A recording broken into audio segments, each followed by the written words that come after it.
আমাকে বন্দুক নিয়ে তাড়া করেছে কলেজ ইলেকশনের সময়। আশুতোষ কলেজের ইলেকশন হচ্ছে, আমি বক্তৃতা দিতে গিয়েছিলাম। দুটো ছেলেকে আমি দেখলাম গাড়িতে এসে, একটা গাড়ি এসে সিপিএমের গুন্ডারা তাদের দুজনকে তুলে নিয়ে যাচ্ছে। তখন আমার সাথে অশোকা ছিল, আমরা স্লোগান দিচ্ছিলাম। স্লোগান দিতে দিতে আমার জল তেষ্টা পেয়েছিল। আমি জল খেতে এসে দেখি আরে আমাদের ছাত্র পরিষদের দুটো ছেলেকে তুলে নিয়ে যাচ্ছে কলার ধরে। তখন আমরা মাত্র দুজন ছিলাম, কিন্তু আমাদের সাহস ছিল দেখুন। আমি গিয়ে কলারটা ধরলাম গাড়ি থেকে নামিয়ে এনে, আর অশোকা দুটো থাপ্পড় মারল, এবং তারপর ছেলে দুটোকে বাঁচিয়ে আমরা নিয়ে এলাম। তারপর কি করলো?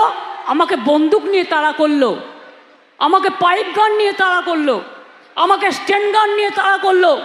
তখন বক্সিদাদের পাড়ায় আপনারা দেখবেন এখনও শ্রীহরি বলে একটা মিষ্টান্ন ভাণ্ডার আছে, তার পাশে একটা রেস্টুরেন্ট ছিল। সেই পাড়ার ছেলেরা দেখতে পেয়ে চারিদিক দিয়ে আমায় ঘিরে ধরেছে। চুপ করে ওরা আমাকে ভেতরে রেস্টুরেন্টে ঢুকিয়ে দিল, তারপরে কোলাপসিবল গেটটা টেনে দিল।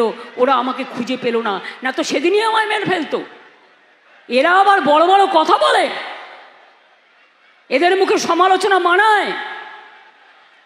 আমি আন্দোলন করছিলাম বলে হাজরার মোড়ে আমাকে ডান্ডা মেরে মেরে, আমার মাথায় 46টা সেলাই আছে, আমার ব্রেন অপারেশন করতে হয়েছে, আমার ডান হাতের অর্ধেক হাড় নেই। যখন প্রথম মারে আমার গোল গোল করে রক্ত পড়ছে আমি দেখতে পাচ্ছি। দ্বিতীয় বাড়িটা যখন মারে আমি দেখি আমার বাদিক দুদিক ডান দিক রক্তে ভাসছে।